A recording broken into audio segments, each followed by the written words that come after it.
Greetings, greetings, family. We are live. Yes, it's Ujama Day. It's Wednesday. It is the Sister Shanice Show. And I want to welcome each and every one of you to this channel. This is a channel where we provide a whole range of educational programs, uplifting programs, programs that really go beneath what's happening within our community, locally, globally, nationally.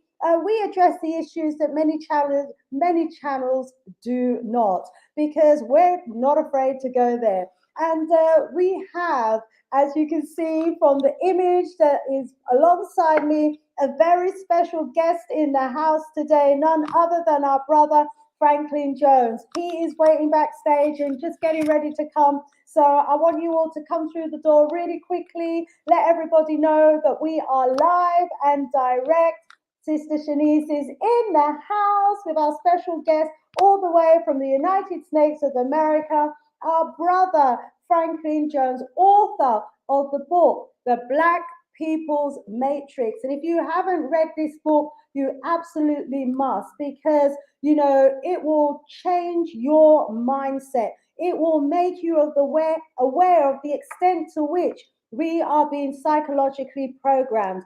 So it's so important that we're in our right mind as a people, because so a man thinketh, so he does. So come through the door, we are ready to rock and roll. I just want to let you know as well that next strong we've got a panel, a really interesting panel lined up for you. We've got our brother Kabbalah of the ACUP. We've got our brother Kepele Muchachi. We've got our brother Anthony, also the ACUP. It's going to be a phenomenal conversation next strong as well. We're going to be challenging the mindset as well of us as Africans. We understand we have been colonized. So many of us still have a colonized mind, a Europeanized mind, and that needs to be exorcised, doesn't it? And that exorcism is going to start tonight. Okay, let me bring our wonderful special guest, front of house, okay, and let us know that you're in the house as you come through the door. Let's add our guest, none other than our brother Franklyn Jones. Welcome, welcome, my brother. How are you today? I am fantastic. Thank you. It's always an honor to be on your program. It's always an honor to be in your presence. As I say, I love who you are. I admire and respect. I love your love for African people. I love your desire for Black unity. I mean, I love that about you. You are a soldier and a queen in this fight for liberation. So I salute you. I salute you. Thank you so, so much, my brother. I'm just led by the Spirit. It's in my DNA to do what I do. It's my calling. It's my DNA code, I suppose. And so, I thank you so, so much for appreciating loving the works. African unity, I can see it looks absolutely beautiful. At the moment, we're at a place where we say many of our people have a kind of kingdom mentality. It's that local mentality. As long as my family's okay, as long as my clan is okay, as long as my group is okay, I don't care what's happening over there. But what we're saying is we need to have an empire mentality, where an empire is made up of all the different kingdoms. Yes. And so, you've got the Hausas, the Yorubas, the Igbos, the Shonas, the Debeles, the Mandinkas, all in this empire. And Africa has the potential to be a phenomenal empire. And united, we are going to be indestructible. So any works that we can do has to be done. And to have great ones like yourself that's helping us to shape our minds so that we can get to that place is absolutely phenomenal. My brother Franklyn Jones, I'm going to put you front of house because I'd really love you just to introduce yourself to the family. There may well be many viewers who've not met you before, not familiar with the great works that you do and have been doing, and why you do the works you do. So let me bring you front of house so you can kindly introduce yourself to our wonderful audience. Thank you very much. For those who don't know me, my name is Franklyn Jones. I'm the author of the book entitled The Black Matrix. I've written 7 versions of the book, different variations. My study goes back to learning psychological warfare while in the military. Um, while I was in Iraq, we socialized the Iraqi people. I watched us start. We took over their media. We took over their schools. We started socializing how they think, shaping their minds to think in ways that serve the system of U.S. Regardless of how intelligent people are, if you're able to control the information they receive, you're able to control what they receive, what they believe. Upon sitting there with the U.S. government, watching how we were socializing them, I saw the correlation was exactly how we have been socialized and how the programming of our mind is constantly being reinforced through media subliminal programming. I saw firsthand how our government was doing this in Iraq. So since I returned, I dedicated my life to showing them, our people, that we are a victim of social sciences that are being used for maintaining the white society's long-term dominance and to facilitate their long-term oppression of us. My goal, my mission, is to elevate our people's minds above a biblical fairy tale, believing that our plight is connected to a Bible. Now, the reality is a Bible written by our enemies, our most godly's enemies, and that was brutally forced upon our ancestors, will liberate us is an idiotic ideology. The ideology that we are being controlled by a slave syndrome is also an idiotic ideology because that's not how you control a people. True brainwashing requires a system that's being constantly reapplied upon the minds of the individual in order to be effective. Those beliefs, the belief of the Bible and the belief of the Willie Lynch, are falsehoods. And my goal is to show our people the true social sciences that are being used against us. Our greatest enemies among the white society are not the Ku Klux Klans. It's not the skinheads. They're distracting us from the worst enemy among them, and that's the social scientists. That's the propagandists. That's the media controllers. Those who use the monopoly of information that we receive to control what we believe and to manipulate us to think and behave in ways that are against our own self-interest and that serve the interests of the white society. It is a social science that we have to learn, and that's my mission. Learn the truth. Before I go on, I'm gonna let you go back, sister. I know there are those of you who have been programmed that says everyone is entitled to believe what they want to believe. Everyone has their own truths. There are many truths. Now that narrative is untrue because our oppressors are benefit from lies. They've created that narrative. But here's the reality: there's only one truth, and everything else is a lie. If you're not functioning based upon the truth, you're functioning based upon a lie. Now, while other people can have the luxury of believing in lies, the oppressed does not have this luxury. The oppressed must function based upon what is true. Because if the understandings and beliefs of the oppressed are flawed, then all liberating remedies that stems from those flawed beliefs will also be flawed. So the goal is this is why those that know the truth must teach. Our plight has nothing to do with a biblical fairy tale, a silly Willie Lynch myth. There are social sciences that are being used to shape our minds constantly to think in ways that serve the system and white supremacy. Today, when we're talking today, we're going to discuss the blatant racism that we're seeing, but we're going to make sure that we don't allow just blatant racism to keep us distracted from the more prevalent covert racism. That's what we'll be discussing today. Thank you.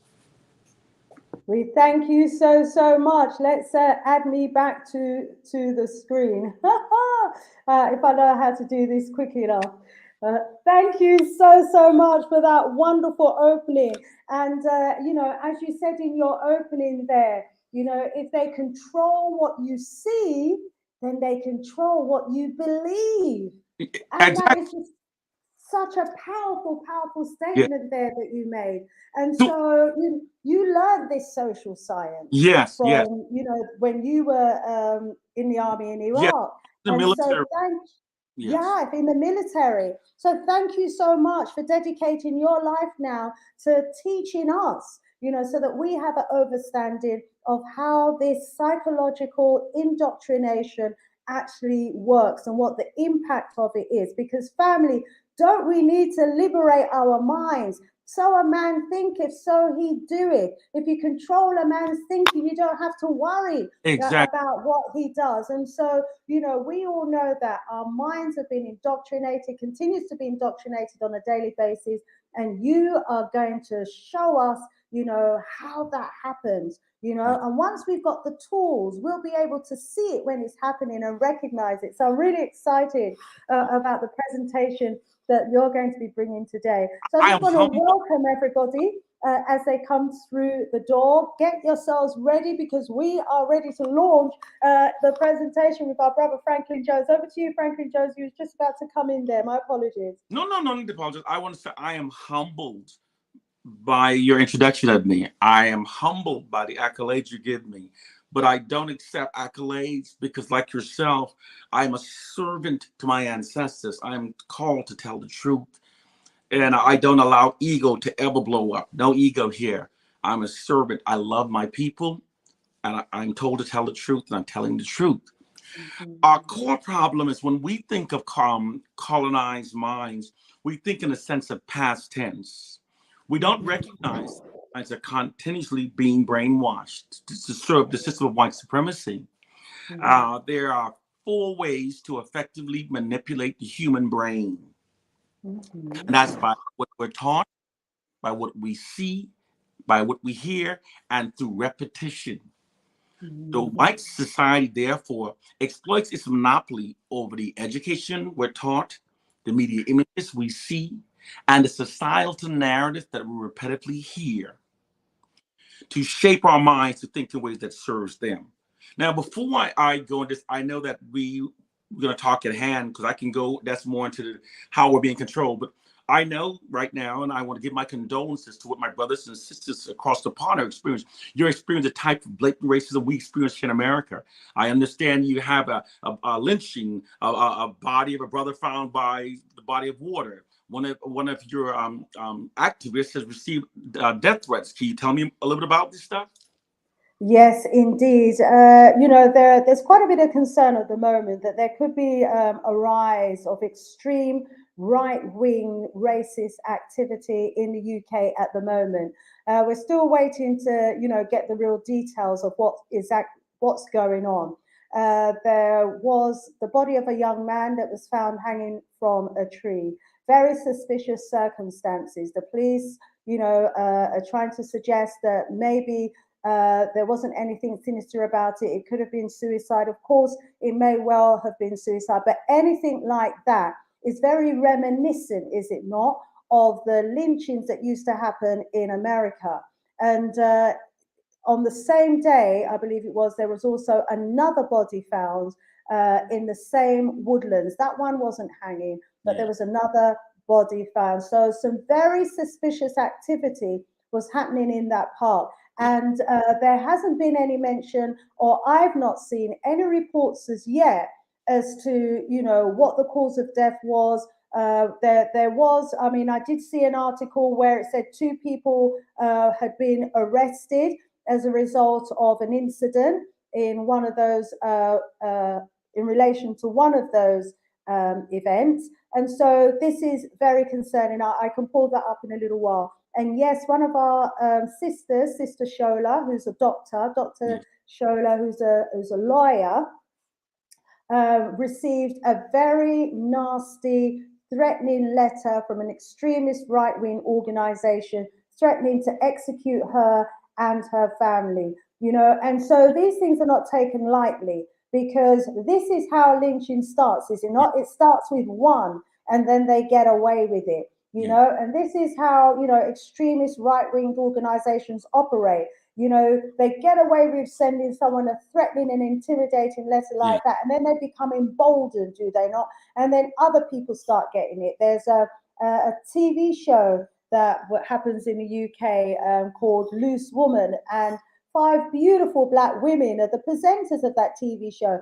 And it was reported by Voice Online that they received a barrage of racist communication from viewers because there were five beautiful black queens that was presenting a show. I mean, we watch white people on the television 24/7, but the Yeah. minute there's some black faces, they don't like it and they vent their racism. They don't hold back. And if we allow the racist voices to go, to be bellowing out there, and we're not countering it and we're not condemning it, then it's going to fuel the racism. So we condemn all incidences of racism. Mhm. We are watching to find out and to hear more about that incident regarding the hanging. And my shout is that if there, I want to hear from the parents, I want to hear from the families, I want to hear from the loved ones who have lost that individual. We as a community need to know what's happening.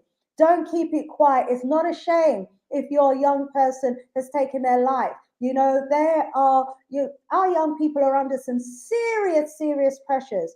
But if we don't know what's going on in our community, we can only speculate. And if there is, the ugliness of lynching raising its head, our young people need to be warned and need to be prepared. And so we need to be able to defend ourselves. But if we don't know, so to be forewarned is to be forearmed. So I'm waiting to hear. I'll check the chat to see if anybody in the chat knows anything more about it. But yes, my brother, these are definitely troubling times. You've been through it in the USA. You know only too well. Let me go over to you, my brother. Yeah, we still do experience it. Whenever racism shows its head, the blatant racism like you're now experiencing, now there's a natural reaction. The Black UK population become upset. Now, once it becomes blatant within your government, there is a SOPs, that's standard operation procedure, to uh, although all white governments professes equality for all citizens, they are unrelentingly committed to the preservation of their nation's white dominance. And within this commitment, there is an SOP to protect the white status quo from any dissent that may rise among the black population. This is within your white government. This is a fact. So now, whenever you start having these incidents, to diffuse the incidents, they're going to start propaganda campaigns. The propaganda campaign begins immediately when they report it. For example, when they report an incident, you may say, they say, oh, it's possibly suicide. Or they would introduce a story saying a troubled youth, he was prone for suicide. All these things they're doing is to diffusing. Now, as Mm-hmm. stories pop up, they know that anger is bringing them. So the white society exploits its monopoly over information and media images that black people see to manipulate us to think in ways that serves them. And they're trying to diffuse that. And from their position, they say it is the duty of a government to prevent dissent from rising among the subordinate population against the status quo. If the government doesn't do it, they are diametrically opposing their own self-interest. These are standards within the government, but because we are the oppressed, these are information we don't hear. We are being always constantly manipulated to think in ways that serve the white society. Mm-hmm. Now, Mm-hmm. um, why I went back and say that why I emphasize that there's a program whenever incidents happen that it may cause the black population to become riled up, to become angry, to riot. Oh, excuse me, my mother to start rioting. We have to understand. Excuse me a second. I That's okay, no problem. Let me one second. take you off camera for just a moment. Brother just needs to take a call there, then he's going to be right back. Let me go over to the chat and hear what the family has to say. So I did see a message from our brother Kwame to say that we shouldn't call it racism. We should be calling it, where is it? I think it's anti-black sentiment, something like that. It's not racism. He says, let's not call it racism. Let's refer to it as an anti-black racism, Afrophobia. He calls it, because he says it's more accurate to call it that because it's directed at us as a people. As soon as our brother Franklyn Jones comes back, I will add him back on camera. So let's see. King Jazz says, quite invigorating listening to intelligent, open-minded individuals. Good evening from the motherland headquarters of the Almighty Creation. Okay, I can see our brother behind stage. Let me just bring him back on. Okay, welcome back, our brother. I It's would like okay. I would like to apologize to the viewers. I'm not in Atlanta. I'm traveling. You see, the location is different. I'm actually visiting my mother. Okay, Oh, so please, my mother left her phone. That's mom. You understand? Okay, so I do yeah, we love apologize. moms. It's okay, no problem. Yes. We're family. This is Okay, a it's my mother. family show, I'm you at my know. mother's place and Mm. traveling visiting her at my place. It should have all been pristine setup. So okay, so I'm sorry. Now, It's a beautiful setup you've got there, and it, give our regards to your mother for us. okay, I Beautiful. thank you. She'll thank you for that. Definitely she would. Now, what I was saying was, yes, we as a collective audience, we always see when we see these incidents, when we see the police brutality. Now you have to look at America, for example. They've been doing this to we African Americans for a very long time, very long Mhm. time. Have you ever wondered how they control us? That same program that's been so effectively for controlling African Americans is also being used against the Africans in the UK. Mhm. And you have, Mhm. and the only way we can liberate ourselves, we understand this current Mhm. system. Now, when I said earlier that whenever an incident happened, there are these people, these propagandists, these social scientists who get together and they decide on which types of narratives to put out to subdue Black protests. Mhm. And most of us don't understand this. Most of us have never even heard of this. Here's the objective and why this whole program's in place. In 1968, they studied the African Americans to understand why was there so much revolt that picked up. And for those who don't know, because I know the stories that you receive of African Americans globally is always a negative one because our image is controlled by the white society and they marginalize and denigrate the image of African Americans or just show us as buffoonery Mhm. and Mhm. ghetto. But the African American population, our protests is unrivaled by any other group in the U.S. history. Okay, African American confronted white racism on every front through civil disobedience, militant means, and with lawyers arguing our case in America's highest court. The change that came to America came as a result of African Americans' unified protests. But Mhm. they created a program to deal with that. And here's what they discovered when they studied the African American. And what they learned why it's important for you in the UK to understand this, because it's the same program they're doing to you. Okay, when it was so effective here, they took it abroad. They after studying, they determined that while the oppressors, with their weaponry advantage of guns and cannons, were able to invade and enslave and colonize Africans, they could not sustain peace indefinitely with Africans unless the African minds were socialized. Okay, more specifically, they had to shift the Africans' collective aggressions away from the white society and redirect it against ourselves. And here's why. Whenever people are oppressed for a long time, their collective aggression towards their oppressors will continue to swell, continue to grow until acts of rebellion and retribution becomes inevitable. This is a inherent response within the human condition. It's an inherent response. And this is what was happening in the 1960s. So what they realized that they recognized that they had to constantly manipulate the African mind to keep our collective aggression shifted away from the white society and redirected against ourselves. Now, imagine if you can that our collective aggression is like a pressure cooker, swelling and swelling and swelling. It's going to blow. It's eventually going to blow.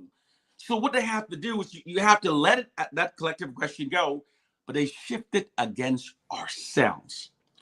They also learned that the unprecedented Black protest was caused by an elevated self-esteem brought on by the Black Pride movement and a collective aggression that had reached its max.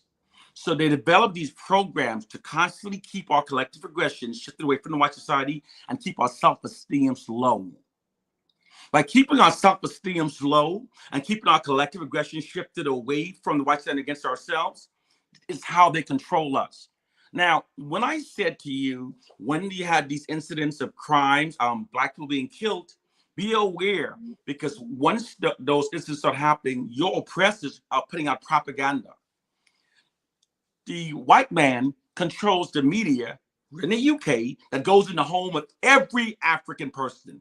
They control the monopoly, whether it's the radio, the movies, they control it. If you think that they're not exploiting this monopoly to shape our minds to serve their interests, you are delusional. This is how we're being controlled. Now, as long as our people are distracted by believing that there are those who would say we're cursed, it's a biblical curse, or there are those who would say we're suffering from Willie Lynch. And these are feeble-minded, ignorant premises. Whenever people are ignorant, nonsense always makes perfect sense. We have to, and I push because we will never emancipate our minds believing in feeble-minded nonsense. The worst enemy of knowledge is not ignorance. The worst enemy of knowledge is false knowledge. Here's why. A person who is ignorant might continue to seek for the truth, and that truth will eventually liberate him. But a person with false knowledge, believing his knowledge is true, stops searching for the truth, and he becomes mentally enslaved by the false knowledge. The Bible and the Willie Lynch stories are both false knowledge that keeps our people distracted from the truth. There are social science tactics that are being used. And what's amazing, to my dear brothers in the UK, these social sciences that they're using globally started right where you guys are at the Tavistock Institute of Human Behavior. When they got together, as you know, the Bilderbergs, the Rockefellers, and it was Edward Bernays. They call Edward Bernays their greatest prophet. Now, their plan was to you exploit their monopoly to control the world. But in 1960s, they saw they had to develop certain programs, particularly targeting Africans globally. Um, Dr. Zabriskie told white leaders in the 1970s that everything must be done possible to keep Africans divided globally. As long as Africans are divided globally, we are stripped of our normal advantage, and we are stripped of any ability of defeating global white supremacy. These are propaganda campaigns that we don't understand. I'm going to give you examples. Some of us should know this. We know that right now, if a nation in Africa right now says we're going to go to our own currency, we're going to stop giving gold to the West, we're going to stop allowing them to mine our natural resources. What happens? What happens? There are implements that they put in place. Okay, we're going to. They have these people called economic hitmen, espionage team. They pay another. They finance another group to take out a government. Now these programs are called they do things for the interest of the Western society.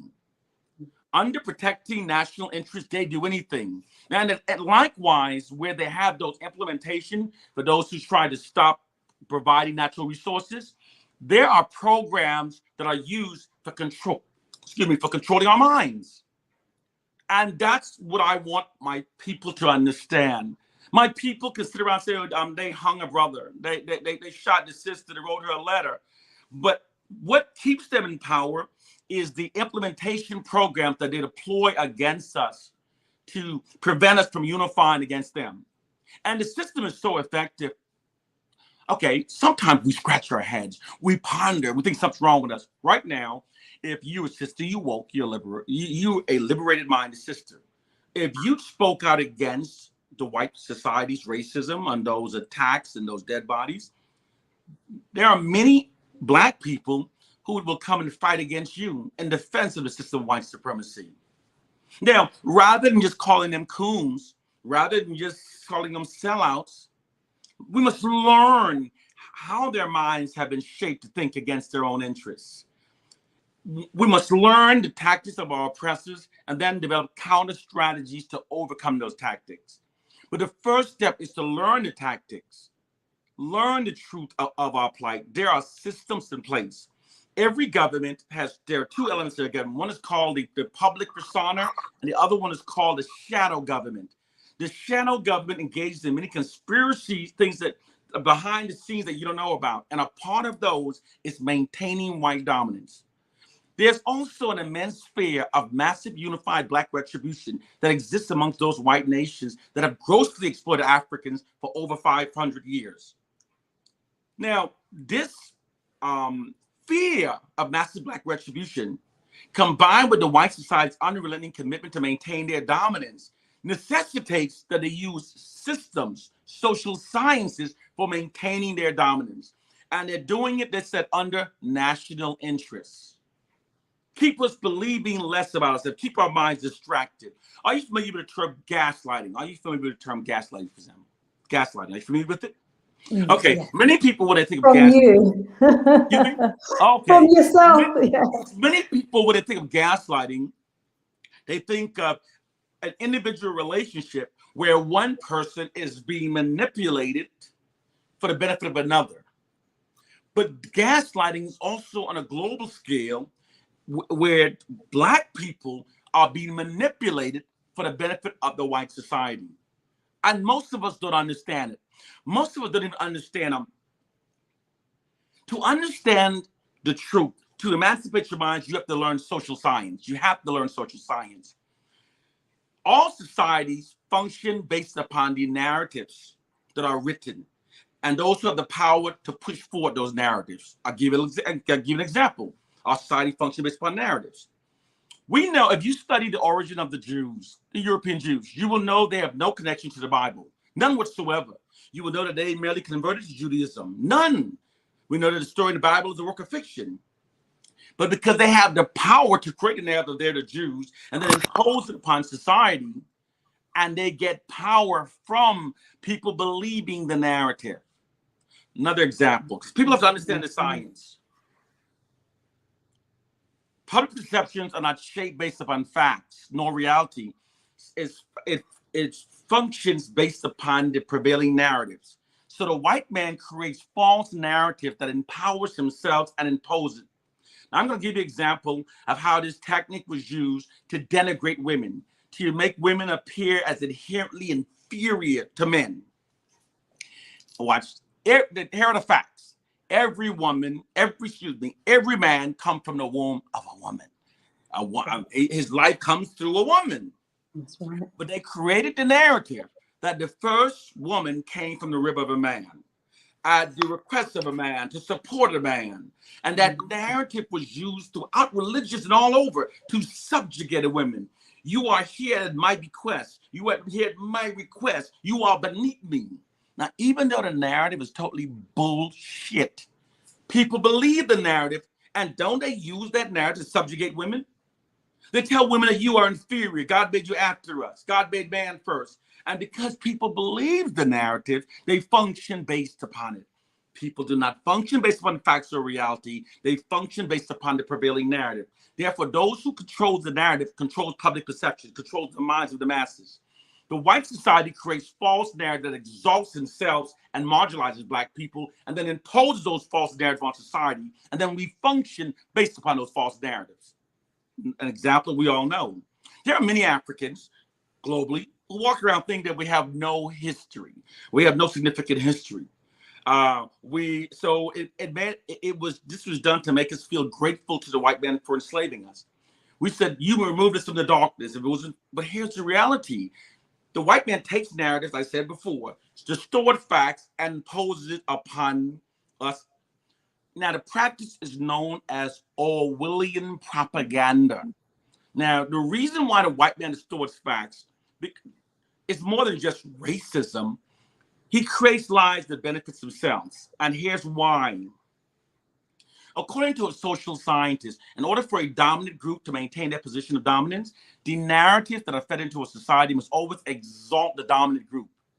Always exalt the dominant groups. This is why, if you pay attention, you never see negative reports by white people.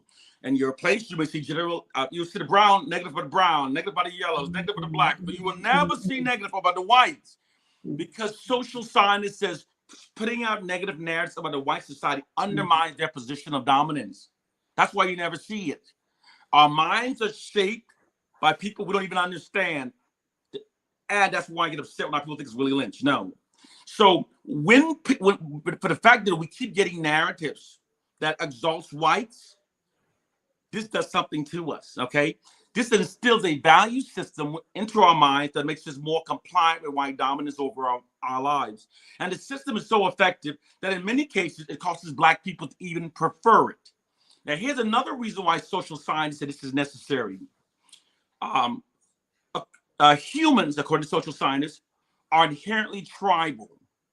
And so therefore, people don't normally accept the long-term dominance of a different racial group over their lives. People eventually rejects it. In order for you to have a long-term dominance over people of another race, their minds must be conditioned to accept it. They have to be manipulated. So when Black people constantly receive narratives telling us that we are less than whites, pay attention. If you notice that all study results favors that you receive, most, if not all, favors whites over Blacks. You will also notice that the narratives that are fed into our society about whites are positive, while those about Blacks are negative. Now, if you start critically thinking, can you not see how cartoonishly unrealistic that scenario actually is? To consistently have narratives where all study results favors whites. What it does is designed through repetition. It instills feelings of inferiority into the subconscious minds of Black people. Therefore, it makes us more compliant with white dominance over our lives. Okay? It's a social science. It's a true social science. Okay. We also know that they're lying. They tell us that the ancient Egyptians were Europeans. Now, Egypt was in Africa, but they said, no, the ancient Egyptians were European. Now, remember in the beginning, I said this is all gaslighting for the benefit of one group. Now, here's why social scientists find it necessary to whitewash history. So many of us knows that we're being lied to, but we don't understand there's a science behind it. According to social science, in order for people to have an inspiring future, they must have an inspiring past, because people's self-image is referenced by what they're taught to believe about themselves. And if people's future aspirations are inspired by their past achievements. So when a people doesn't have any past achievements, doesn't have an inspiring past, they must be given one. So the white society took the ancient history of the Africans and gave it to whites and told Black people that we come from nothing. So the collective self-esteem of whites has been falsely bolstered at the expense of the collective self-esteem of the Africans. Now, this ensures that white supremacy continues well into the future. We are being socialized to have a future where white supremacy is still strong. Our people doesn't understand that we are victims of a system that must be maintained. I say again, we are victims of a system that must be maintained. For the position of the white society, it must be maintained. So they're not going to change it. We must learn it, understand it, and develop counter strategies to overcome it. Now, as I talked about how their self-esteems whites are being exalted, some white people can't work for a Black person. They psychologically feel they're not supposed to. Some white people, when a Black person is driving a better car, they feel that they're insulted. When a Black person has a bigger house, they're insulted. This is because they're socialized to believe that they're inherently superior and Black people are inherently inferior. Black people, now we know that we learn more racial affirming fact from each other than we do so within our white government schools. We know this. You know, not lying, but we don't know there's a science behind it. This is all a part of maintaining white dominance well into the future. They deny us. In order for a dominant group, first of all, I told you, they maintain a dominant group by making sure that no narratives undermine their position of dominance. I tell you that they indoctrinate a value system into our mind that makes us more compliant with white dominance over our lives. Now it gets even worse. The reason why they don't give us any racially affirming facts about ourselves, because in order for the white society to maintain their social dominance over Black people, they must condition Black people to accept our subordinate status. And you do this by stripping a people, denying people during the education of racially affirming facts. When you deny people of racially affirming facts of themselves, you psychologically condition them to accept a subordinate status. We are subliminally always being told that whites are supposed to rule over us and we're supposed to be beneath white people. Now, when we talk to a white person, we sit up straighter. Or when we find it easier to speak out against one of our own rather than a white person, As long as we think it's Willie Lynch, we will never liberate. We have to understand that our minds are being programmed unrelentingly. And the programming starts during our early education and development when our minds are young and most impressionable. And it continues from the age of 5 to the age of the 12th grade. When we graduate from schools, the program is then continued and reinforced upon us through unrelenting media subliminal programming. We're constantly, and you don't realize it's happening to you. When Black people, first of all, you've already been told that we don't have a history. We've already been told, so we believe that we're inferior. And we function based upon the narratives we believe about ourselves. I'm gonna give you an example how powerful that is. Let's imagine there's a city, okay? And in this city, these people are divided. It's a very unfriendly town. Very unfriendly town. All you have to do is start putting out propaganda saying it's the most friendliest town in the area, the most friendliest town in the region, the most friendliest town in the region. These people are so friendly. And you do the commercials, friendly, we're friendly. And what happens is after a while, the people start functioning based upon the narrative they accept. And they will say to you, we're the friendliest town, we're the friendliest town. And when you say untrue, yes, we are. And they will then start seeing all of those things that appear to confirm it. And it will function based upon it, okay? Now, I say that because that's how the white society divides us, because they control our narratives. They tell us what to believe about ourselves. And we don't realize this. The white society owns Black people's interpretation of ourselves. I know it sounds painful to accept this, but they own our interpretation of ourselves. Now, if you doubt this, the white society controls our statistics, our mainstream media images. They write our history. They write our societal narratives, all controlled by the white people. And this gives them their greatest power over us because it allows them to keep our self-esteem low and keep our collective aggression shifted away from the white society. If they can keep Black people in this condition, they can rule over us indefinitely. Keep our collective esteem low and our aggressions against ourselves. And it's being reinforced unrelentingly through media civilian programming. This is why the white society is so anxious about educating Black people, because it is not for our benefit, it's for theirs. It's why they continue to control the curriculum in Africa. There are places in Africa where millions of Africans say they never heard the word colonize. Now, we find this shocking, but it's because the white man's monopoly. I've had an African said to me, if you are truly an African, why do you have an English name? Why you don't speak the mother's tongue? And it was sad and shocking at the same time. But I know that the white man's control over his education shows he's ignorant of what has been done to his brothers. We have to recognize that when we talk about Black division, when we talk about our state, whenever we come on these programs, we always come from a position of frustration. Notice that? We come from a position of frustration. And so often that frustration is directed against our own people. And we often say, you know, our problem is damn Black people. We don't even realize it. We don't realize that our collective aggressions have been shifted from the white society and redirected. We are our own worst enemies. Our collective state is directly connected to the white society's monopoly over information that's fed into our minds. And we are constantly being programmed. In America, for example, you've heard of a Philip Castile. We had a shooting where a white paid cop shot a Black man in the car, and his girlfriend streamed live on Facebook. All of a sudden, all across the nation, people became incensed. We started becoming enraged across the nation because we saw the man dying. We saw the blood-soaked T-shirt, and it was all on Facebook. So all of a sudden, this story comes across and says, a Black militant goes out shooting cops. And they say he's shooting all these cops, and these cops have left families behind. These cops. Now, what happens here? All of a sudden, our anger shifted. We now felt, so our sympathy was made to feel sorry for those cops. We were told that they left children, young children, and the story. Now, when it was time to find this Black man who did the crime, they said, oh, we sent a bomb in, and the bomb blew him to bits, so there'll be no trial.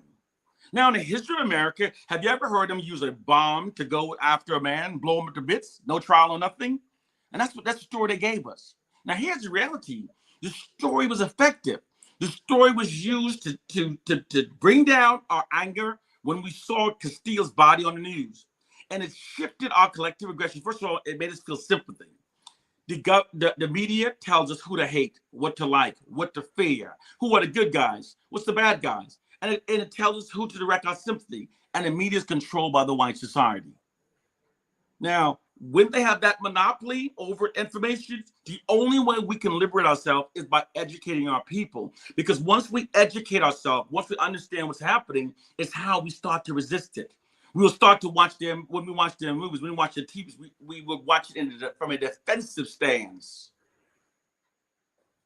There is when I went back to the Tavistock Institute, if you start studying the programs that those people have been learning and how they implement them against us, and how they program us through the media, through movies, through television. Uh, when we're talking, we're in a conversation. It's like a debate or a conversation, and you're saying while you listen to me, you're not agreeing with everything I say. It's going back and forth. But when you're receiving information from a media, it's a one-way transmission, and you're in the alpha stage listening, and this allows you to continually be downloaded with information that serves the white society. Now, many Black people are listening right now, and they would say, my negative perceptions about Black people are based upon my own experiences. It's not what white men are telling me. That's many of them are saying. I'm going to say this to you. Throughout history, the perception held by the oppressed are never truly their own. They're always false perceptions that are beneficial to the oppressors that have been shrewdly ingrained into the minds of the oppressed without them even realizing it. This has been the case throughout history, and is especially still true right now when it comes to Black people. Now, those Black people who are listening because they've been programmed. Now, those Black people who believe that their perceptions about us are true, and they say they confirm it on their own, based on their own experience, are delusional. Because here's the reality. Here is the fact.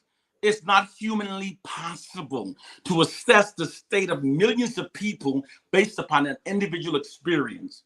Do you know how many interactions you need to have to get an accurate poll of 10, 20, 30 million people?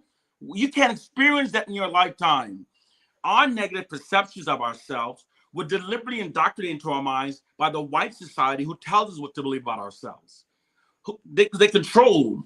There's also a system. The white society utilizes the immense power that shame has upon the human mind to mentally enslave Black people. Now, here's how this works. Okay, first of all, the reason why Black people think they've known it, there's something called illusory truth. Everything I'm saying, these are social science. Research them. Illusory truth is this. When someone keeps hearing something over and over, they start to believe it. If you keep hearing that Black people are our worst enemies, we're the dumbest, we're the worst, we kill each other highest, you start to believe it because it's been repeated. And something else happened to the psyche.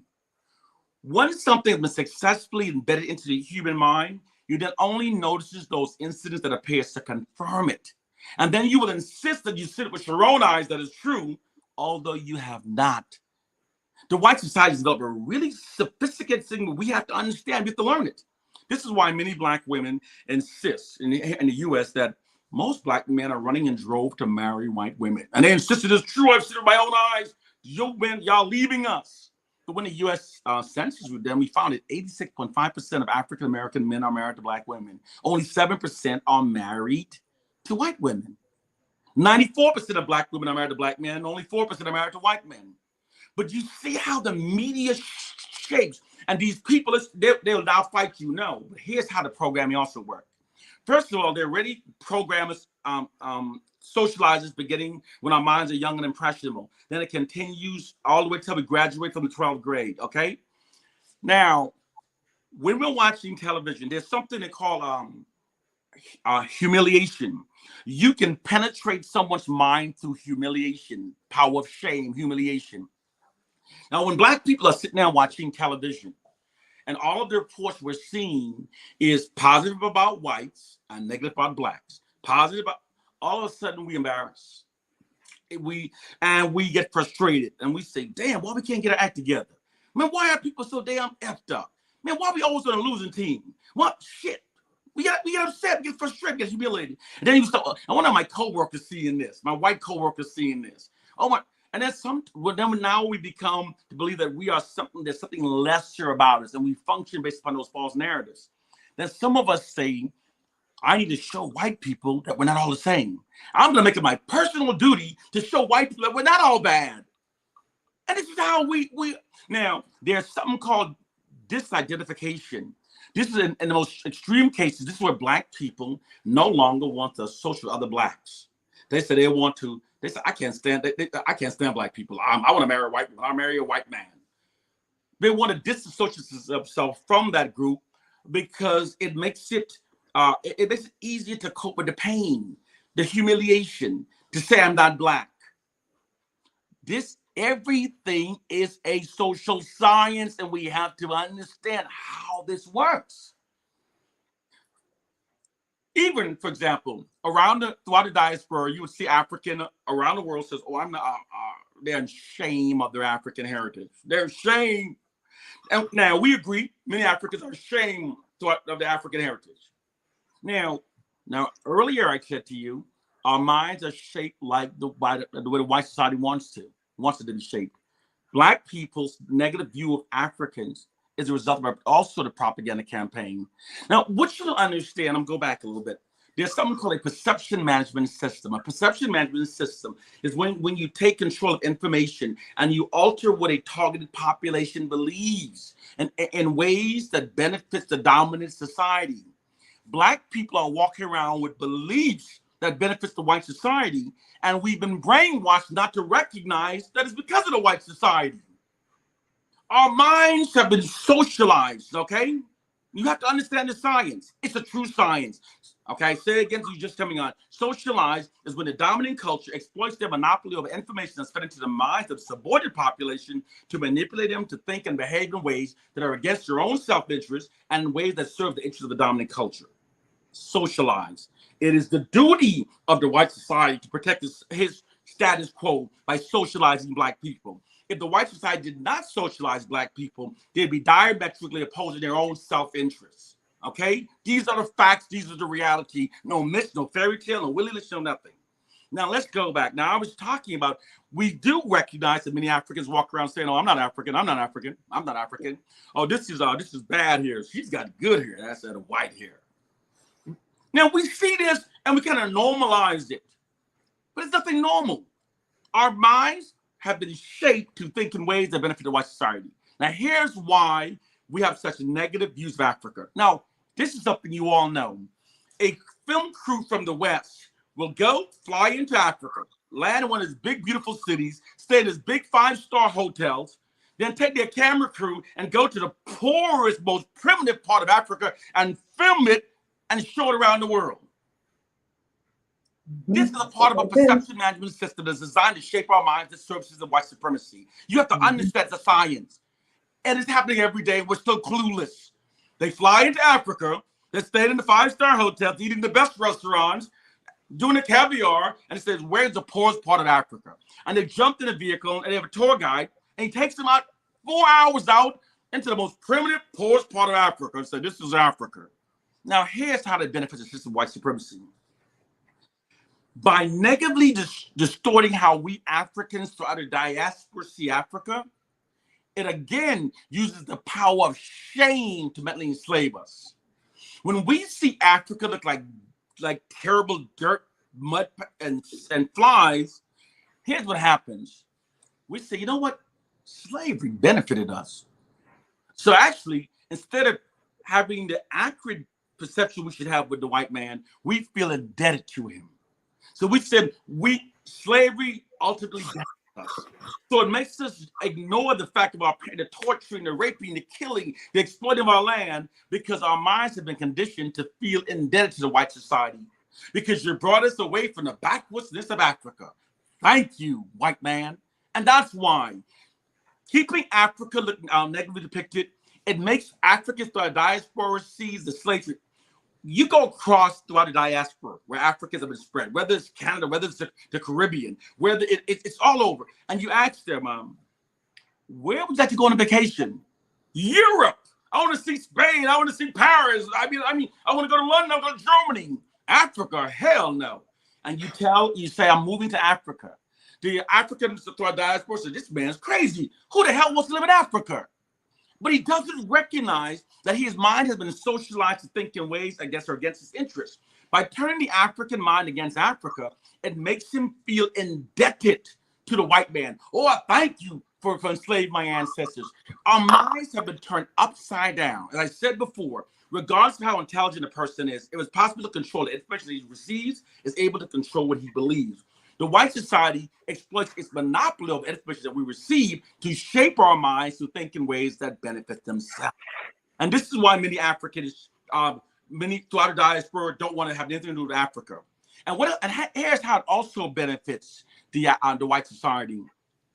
First of all, we feel indebted to the white society for enslaving our ancestors. And because we feel indebted to the white society, we find it difficult to get the black masses to rally together to seek the reparations that we're still owed. We don't seek reparations. You know why we don't seek the reparations, most of us? Because we feel indebted to the white society. And we feel that we are the dregs of the white society because we're always told we do the most crimes, we're the highest welfare recipients. So when we believe that we are the dregs of the white society, and they did us a favor by enslaving us. No, I'm not going to ask for reparations. I'm lucky to be here. You see, they've shaped our minds to think in ways that benefits the white society. And it's a well-functioning machine because we're born in the system, many of us can't see it. Our parents bring us in school, and the system starts socializing us, and then we're constantly reinforced over and over.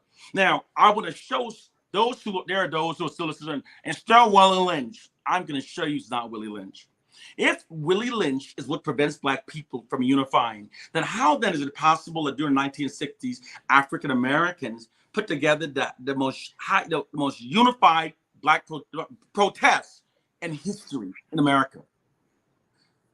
If our condition is the Willie Lynch, how come during the 1960s we call ourselves brothers and sisters and we loved Africa? We loved Africa so much that during the 1930s, thousands of African Americans signed up to go to war to fight in defense of Ethiopia against Italy. In the 1960s, we African Americans wore afros, we gave some African names, we wore dashikis, and we call Africa the motherland. So if our condition is connected to slavery, then how come we're worse now than it was in the 1960s? If our current condition was truly caused by slavery, we would be better off now because our current generation is further away from the era of slavery. But that's not the case. We're worse.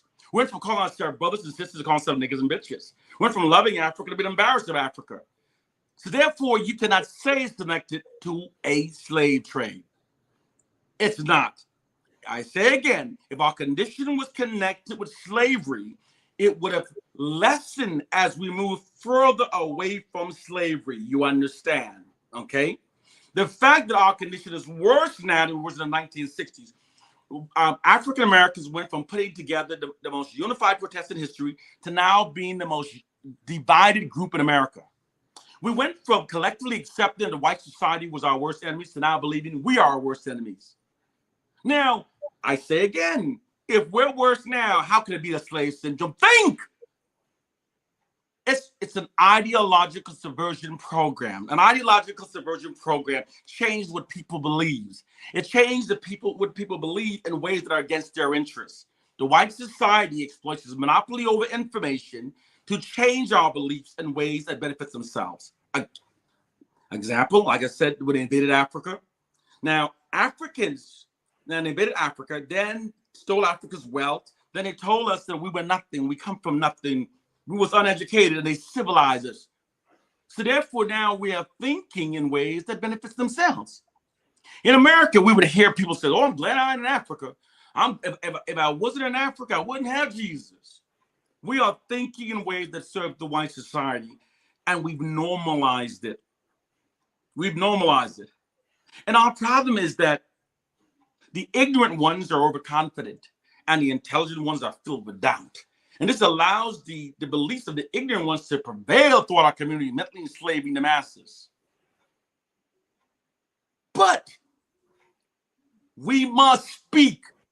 We must stop seeing the stupidity that's going on and accepting its norm. Now, I'm going to show you our entire mindset serves white supremacy. In America, we call ourselves niggers. I do. I like to say before I go on, I like to say this to the brothers across the pond. There are millions of us who never call ourselves niggers, but our views are not expressed in the media. The media is controlled by the white man. So when they hire the actors, everyone's start calling themselves niggers. But there are millions of us who hate the word. But our dissent, our rejection of the word is not given a national platform. Okay. So you're seeing a distorted version of us that's controlled by the white society. Okay. Now, but here's why African Americans call themselves niggers, and why is it you in the UK don't call yourself niggers? Why is Africans don't use it? The reason why we do and you don't, because the people who have been totally stripped of their identity and culture are more susceptible to negative social engineering.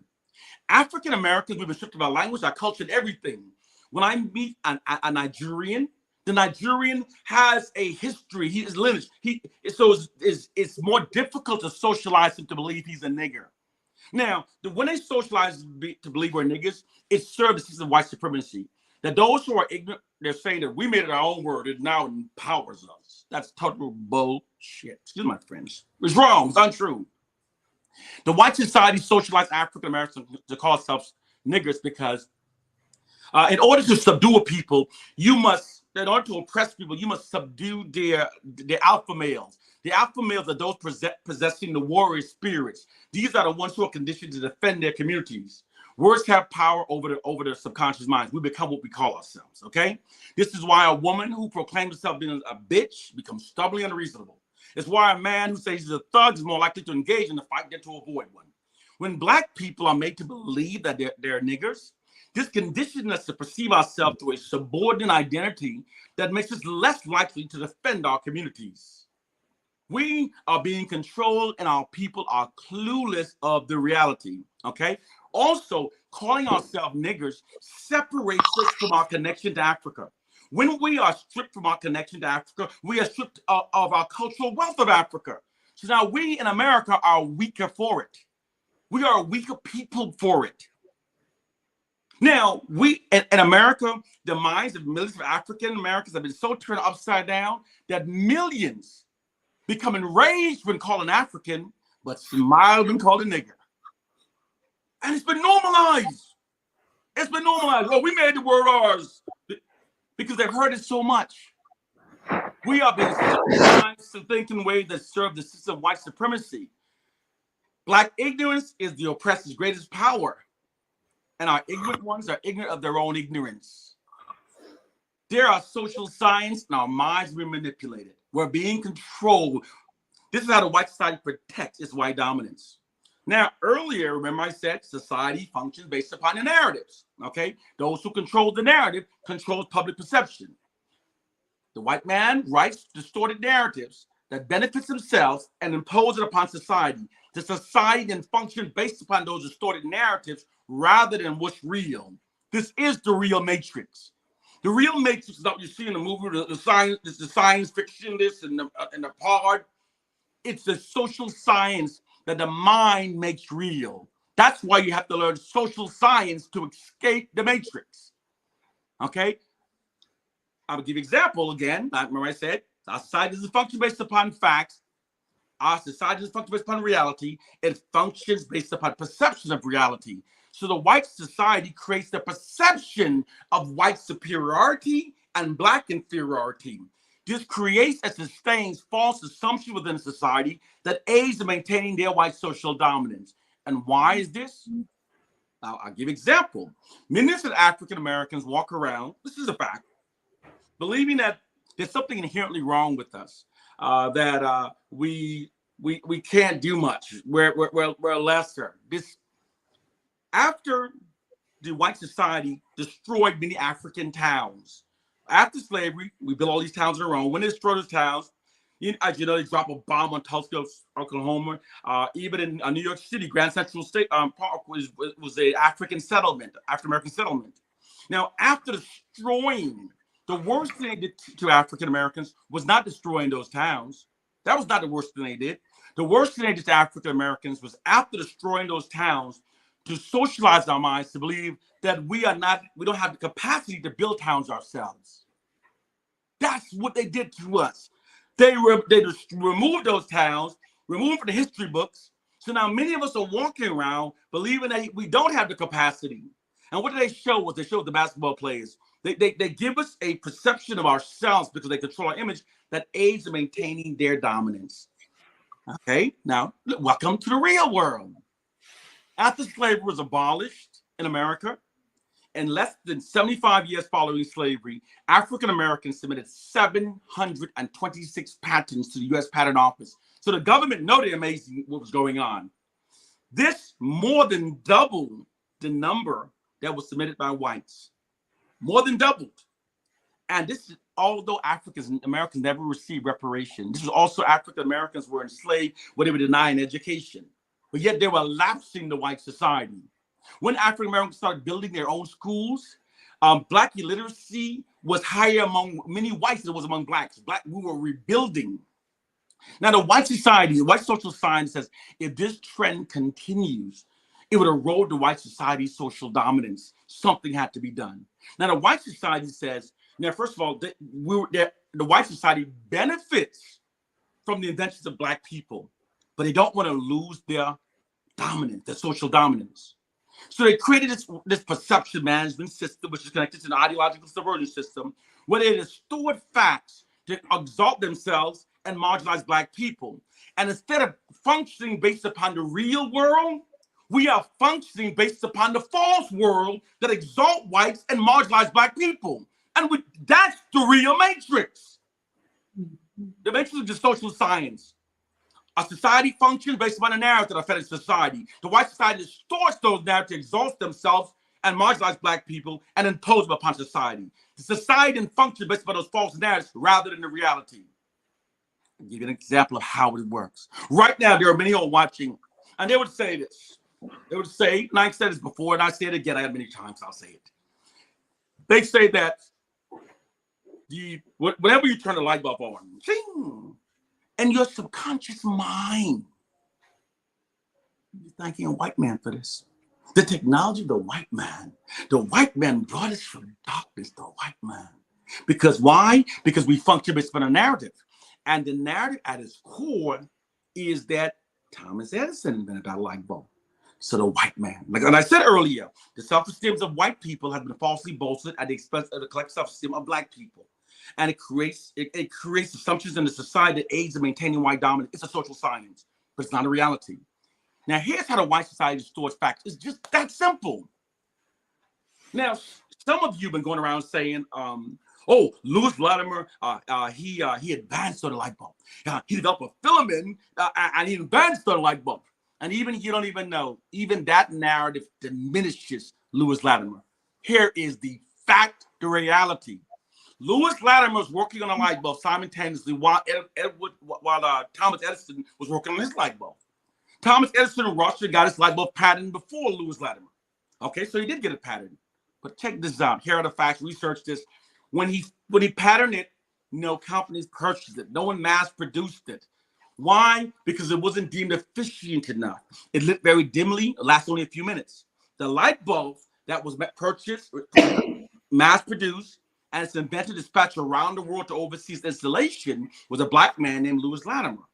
That's the one why we have light. But you see what I said? Now remember in the beginning, I said society doesn't function based upon facts. Society functions based upon the narrative of the fetish society. So the white society feeds into our society a narrative that we should be grateful to Thomas Edison. And that narrative empowers the white society and disenfranchises Black people. The white society sits upon a throne of white exalting, Black marginalizing lies. You have to understand this. Also, when I said to you also that a people's self-image is based upon a history that they're taught about themselves, and according to social science, in order for people to acquire an inspiring future, they must have an inspiring past because people reference their future capabilities based upon their past achievements. So that's why the white society whitewash the past. This is why social science says those who control the past control the future. And I want you to understand it. It's a social science. Now, this is why they tell you that they make Egyptians white. You've heard this, but now you have to understand why it's being done. Here are the facts. The ancient kingdom was built by Africans thousands of years, long before any European or Arabs arrived there during the 7th century. When the Sphinx was built, there were only Africans there, so it could only be the head of an African. But see, we don't know that, so we're not functioning based upon our true narratives. We don't. They tell us that the first thing ever written was written by the Greeks, but the Greeks openly said that they received their formal education from Africans. And when they tell you that like for example, DNA analysis. Oh, when DNA analysis, there's so much Black liberating information has come from DNA analysis, but you're not hearing it because it's not being spread into the white mainstream media. They're not putting it in the history books. Why? Because it goes against the white society's false narratives that are designed to keep the system of white supremacy in place. So you're not hearing them. So you have to research this. DNA analysis has found this, for example. Do you know DNA analysis proven that the Egyptians were Africans? No, I know some say, oh, we already knew it. Okay, we know it. But DNA analysis performed on Ramsey III, Ramsey IV, several other Egyptian mummies, scientifically confirmed that they were Africans. Their DNA matched sub-Saharan Africans. Something else DNA analysis confirmed. The white man, and this really frustrates because Black people, those of us who don't realize, we don't think for ourselves. We just follow what the white man said. We make it our true. The story that the white man is a mutated African, yes. And Black people, yeah, they're mutated. They come from us. They're mutated. But they don't understand the narrative. The white man, you don't understand what the white man has done. The white man tells you that he's the highest evolved African. When you see the color prehistoric charts, that's subliminal racism. He always placed the darkest color on the most primitive, and he places the white man in the front. This subliminally says that a white man is superior to Black man, and he's the highest evolved. Now, although the white man she has more physical characteristics with Neanderthals than they do Africans, he separated himself from the Neanderthals and attached himself to the melanated Africans, and he says, but I'm the highest evolved Africans. And we go back following and say, yeah. No, they're not. DNA analysis scientifically confirmed that Europeans are not African albinos, but are instead have white skin and animalistic hair because of their Neanderthal DNA. The Africans are not even included in the Darwin evolutionary charts. Africans have always been Homo sapiens. Africans see, you're not hearing, this stuff is suppressed from you. DNA analysis is also scientifically confirmed that melanated skin is direct result of Homo sapien DNA. Black woolly hair, our hair is a result of Homo sapien DNA. The white man has socialized us to hate what's human about us and to revere what's a primate about him. Now, if you're not aware of this, you'll know that some major company just bought DNA Ancestry for $4.7 billion. So now they're going to control the DNA because they don't want anything to interfere with their false narrative, their narrative that exalts them. Right now in America, we have this where we're trying to bring true Black history. They're fighting hard because the white society has these systems in place, which these social sciences are put in place. And it keeps us, it's how they maintain their dominance based upon lies. The white society sits upon a throne of white exalting lies. And in doing so, they've created a prison for our minds. Those Black people who don't critically think, that don't research facts, never notice their mental chains. If you think that a Bible brutally forced upon us will not liberate us, it's because you're ignorant. When people are ignorant, they believe nonsense. If you believe that we're being controlled by silly slave syndrome myth, which would be the worst way, the least effective way of controlling people, it's also because you're ignorant. When people are ignorant, they believe nonsense. The time of believing nonsense is over. The only way we can free ourselves is to gain a clear and accurate understanding of the social sciences that are being deployed against us. And if we learn it and we do it now, we place ourselves in a unique position to free Africans who aren't even born yet by dismantling the system of mental slavery. Learn it, understand it, and dismantle it. It's time. We are living in the age of the awakening. Please listen and wake up.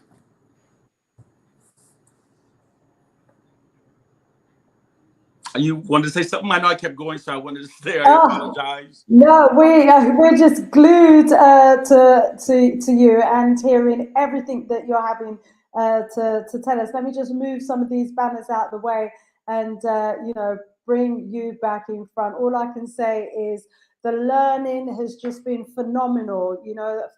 First hour, it's just like wow, it's just like a huge amount of information that's now reshaping our minds and our thinking. It's making us realize the extent to which, our minds are being controlled, indoctrinated, the extent to which society itself is controlling the narrative and how we're functioning according to all of that narrative, that society has been imposing on us, that we see through the tell live vision, that we, Yeah. hear about. It's just all around us. And like you say, we're just society functions on narratives, and he who controls the narratives, controls what we think, Yeah. and then if you control what a man thinks, you control what he does. And yeah, they control how we see ourselves, how we see our race, our people, Yes. but like you say, if we begin to overstand how it all works, Yes. then we can start to dismantle it. And this is Yes. what's critical now. This is what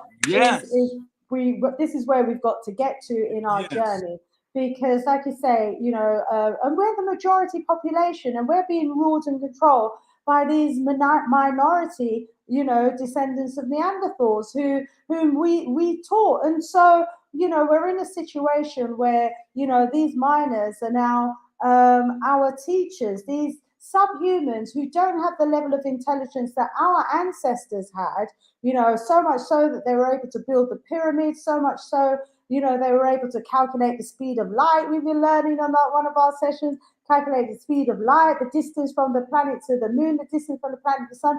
I mean, we can't even begin to imagine the intelligence. Oh, let me. Hello? Oh, Yes, there yes. we go. There we go. Good. That's okay. I mean, I we lost are you for a just minute there. functioning so low at the moment. It's Yes. it's like we have so much potential. We are geniuses. We are so great beyond our belief. But because we are functioning on a narrative that they have given to us, that's Yes. suggesting that we're the ones who are primitive. It tells us we're the ones who are Yes. subhuman. It's telling us we're the ones who don't have any history. It's telling us we're the Yes. ones, who've They never made been us them and made them us. yeah, Yes. yeah, that's Yes. exactly Yeah, it. exactly. They're the ones who calls out the caves primitive, and they called us primitive. They're the ones Yes. who were acting as cannibals in the caves, and they call us the cannibals. Yes. They're the ones who had no history, no culture, no nothing. And they said we were the ones who had no Yes. culture, That's and how they we're the do it. ones who've been around millions of years. Yes, they have taken our history, stolen our Yes. legacy, yeah, plagiarized,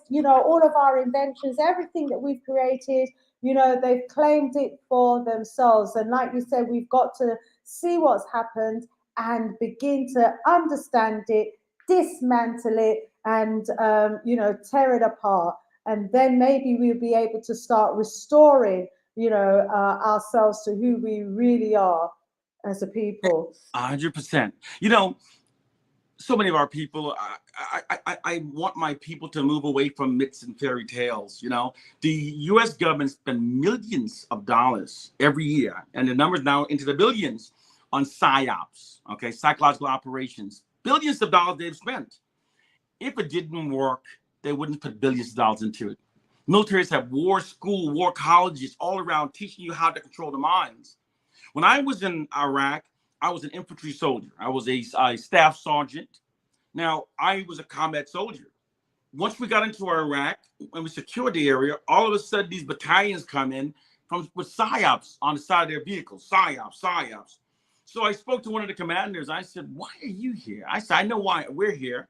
And the colonel says to me, "While through our military might we can win the ground war, we couldn't win the minds of the people unless we socialize their minds."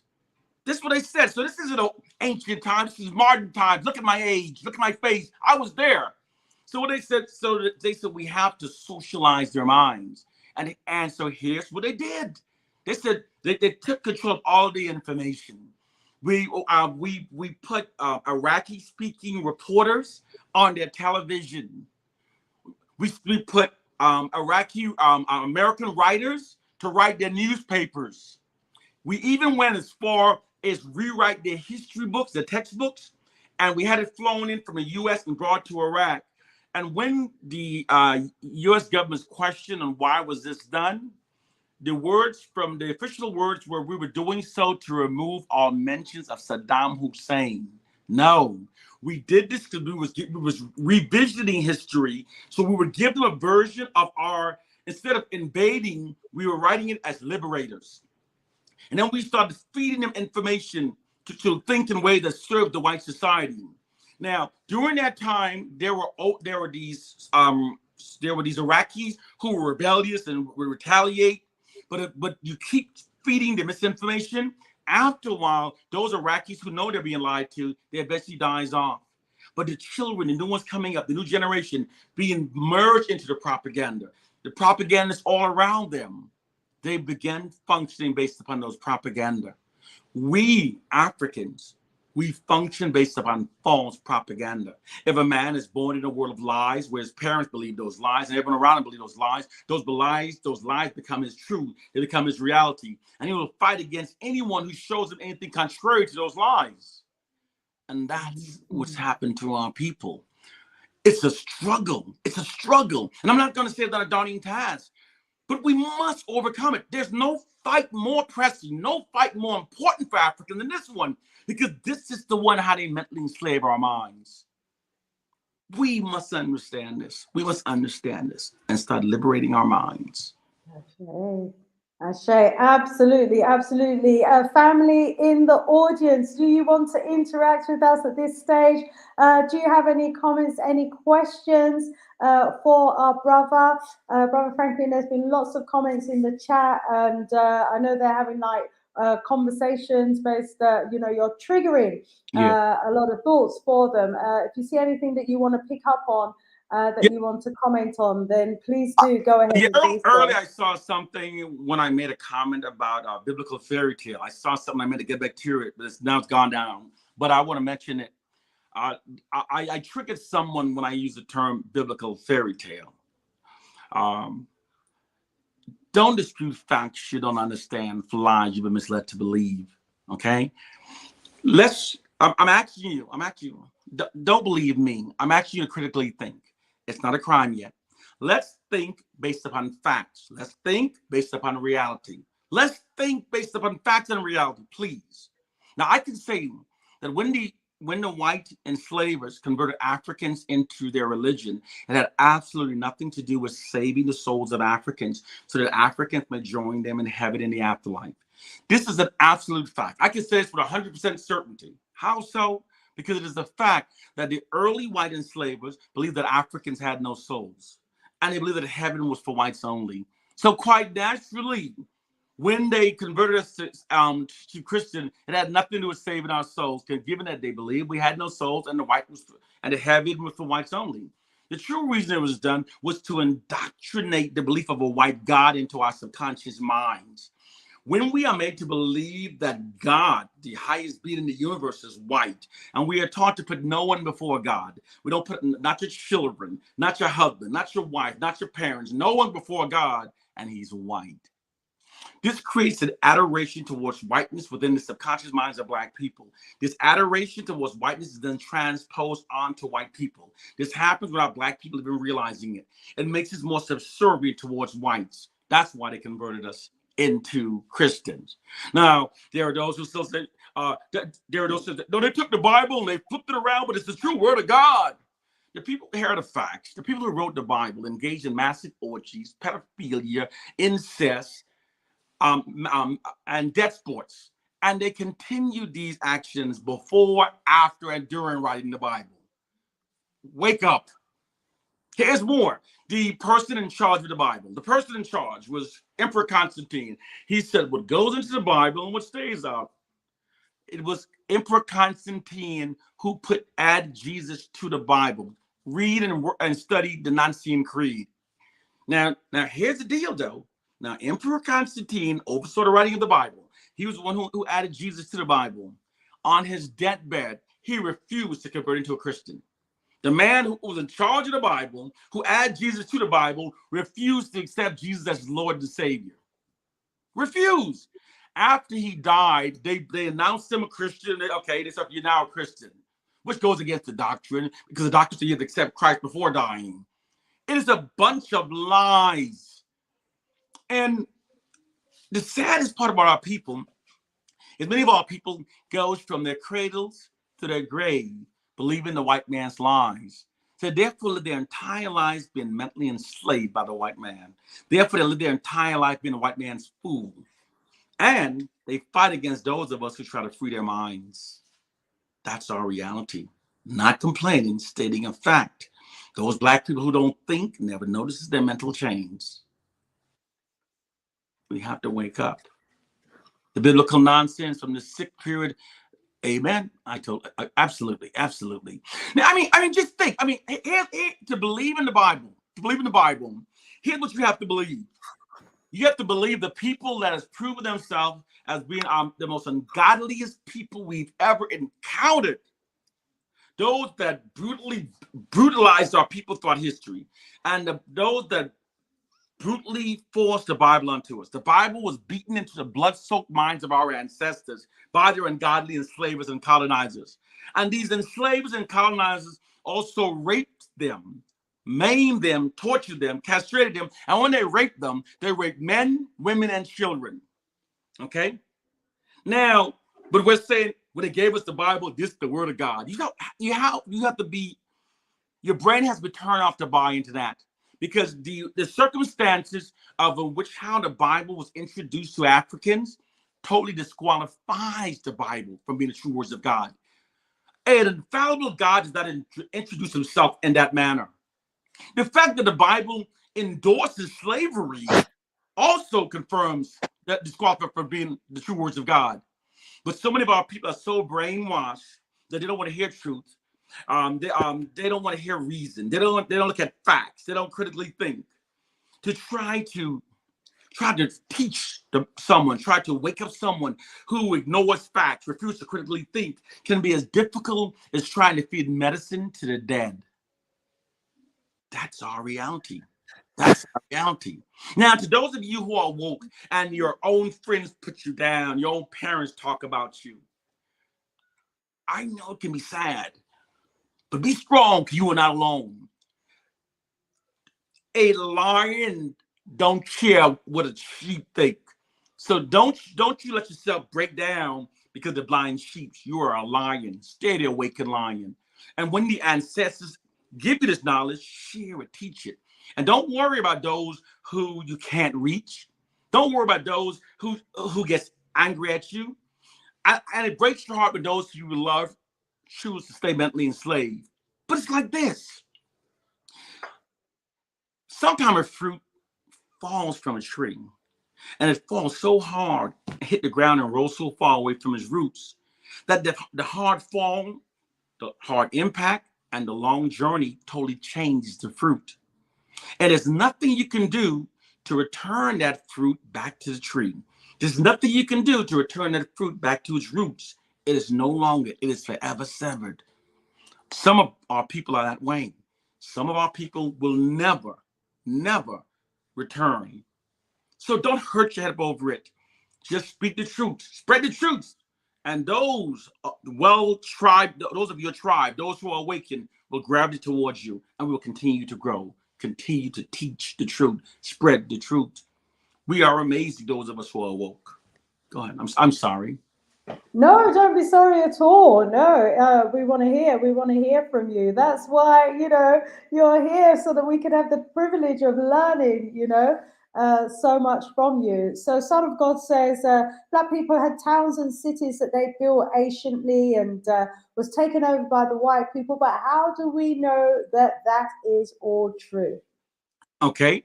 I'm gonna show you everything's whitewashed. We are taught that the world's largest wall is in China. But if you go to the Guinness World Records, you'll find that the world's largest wall ever built was built by Africa, in Benin, Africa. It was demolished by the European soldiers, destroyed it, but the remnants of it is still there. The largest wall in the history was built by Black people, but Black people are being made to condition that we built nothing. We did nothing. The first stone buildings were built in Africa. Africa's invented we truly civilized the world. Africans in medicine. The world's oldest human prosthetic is in Africa. The world's oldest university, the oldest encyclopedia. Uh, uh, um, People don't understand our contributions because the white society had distorted. The white society has created those narratives that are designed for maintaining their white dominance. That's why they never tell our truth. And this is why when the DNA science starts showing the difference, we never hear about it. You know? The reality is our narratives are controlled by racist, narcissistic people who are greatly benefited when we are kept believing the fraudulent and worst about ourselves. Because when the oppressed are made self-loathing, we are easier to control and we are more compliant with the oppressor's dominance over their lives. I'm gonna give you an example of how people are controlled by narratives. It's a I've said this before, I know you've heard this. Imagine a crew of people on a ship. And then you can take control of all the information that they're receiving about themselves. You can control them. If a crew is on a ship and you tell them that your ship is slowly sinking, your crew is incompetent, that you're lost, that a mutiny is being planned, and the crew never hears positive, affirming information about themselves, after a while, they'll become besieged by the negative information about themselves. They will start distrusting each other, hating each other, and they will try to separate themselves from each other. They might climb to the top of the ship and dive off and try to swim to the taunting ship, believing that the taunting ship is better, even if their ship in fact is better. Those who remain on the ship will look at the one swimming away and say, look at those coons, look at those sellouts. That doesn't help. We have to understand the social science of how that person was created by our enemies, monopoly over narratives that are fed into our minds. As long as our enemies are controlling narratives fed into our minds, they're always able to create enough of us to keep us divided. You're always able to keep a segment of us before we can confront white racism. We have to fight against those black people who've been programmed to defend it. And how we do is we teach, we teach, we teach, we teach. Now, some people will say, Franklyn, you're oversimplifying it. You're oversimplifying it. It's a complicated matter. You're oversimplifying it. Now, I'm gonna tell you this. To understand social science is proof that there are inherent response within the human psyche. Okay, you can use those same inherent response in the human psyche to liberate black people. And here is how an inherent response that the truth set us free from. Now we've heard the term "the truth sets you free," and we equate it to the Bible. No, that's not what it is. Now, here's how the truth frees you. Now, you've heard it before, but I'm sure they have used for habit. Um, False knowledge keeps you mentally enslaved. True knowledge expands the radius of your mind. And a mind once expanded to a greatest radius by the truth never returns to believe in the lie because the truth won't allow it. Okay, so now imagine that there's a village, for example, an African village, and their well has been poisoned. Not knowing what's happening, they would do nothing. They would think that they're cursed. They would think God's angry with them. But once they were given the proper information that their well has been poisoned, there is an automatic response that happens. An automatic response. They call an inherent response within the human psyche. The knowledge that their water had been poisoned forces them to stop drinking from that water. They will then dig a new well, and then they will place guards on that well. Then they will go after those who had poisoned the well. The proper knowledge of their condition leads to the proper remedy. It's an inherent response. And this is why the white society spreads so much disinformation so black people can't gain a clear, concise understanding of our plight. This is why they have us believing in stuff like Willie Lynch and biblical fairy tales, or that we African Americans are from Africa. These falsehood keeps us from understanding, because once we understand how this works, it's how we develop counter strategies. So I'm not oversimplifying it. There's a response. When we know better, we do better. When people know they're in danger and they can see the danger, they remove themselves from the danger. It is an inherent response. Black people are being easily brainwashed because black people don't know they're being brainwashed. That's why it's so effective. When black people know they're being brainwashed is when they stop being able to brainwash us. So that's why it's important. Now, people don't understand. They say, "Oh, you're just talking." If you can, if the ability to wake up a people was not possible by providing proper information, they wouldn't have killed Stephen Biko. They would have killed Malcolm X. They wouldn't have killed Dr. King. They would have killed so many of our leaders who spoke because they know there's power in the truth. Brothers and sisters, there are social sciences that are used to facilitate the white society long-term oppression of Black people and to maintain their dominance. We have to understand these social scientists, and we have to develop counter strategies against it. These are our reality. Please, my brothers and sisters, please elevate your minds above a biblical fairy tale. Please elevate it above a Bible written by our enemies, by a silly slave syndrome myth. Please learn that there are social sciences. Learn them, learn them. Please, our schools won't teach us. The movies won't show it. The media won't show it. We have to learn it and teach it. Go in your books and start studying propaganda. Start studying Edward Bernays. Who was he? He was the person who took his Uncle Sigmund Freud study of the human mind and used it for controlling the masses. And this is a true, well-proven science. Another example. During the 1930s, women didn't smoke much because it was considered a taboo. It was a taboo for women to smoke. So the tobacco industry said, that's a multi-million-dollar industry, and we're not getting that money.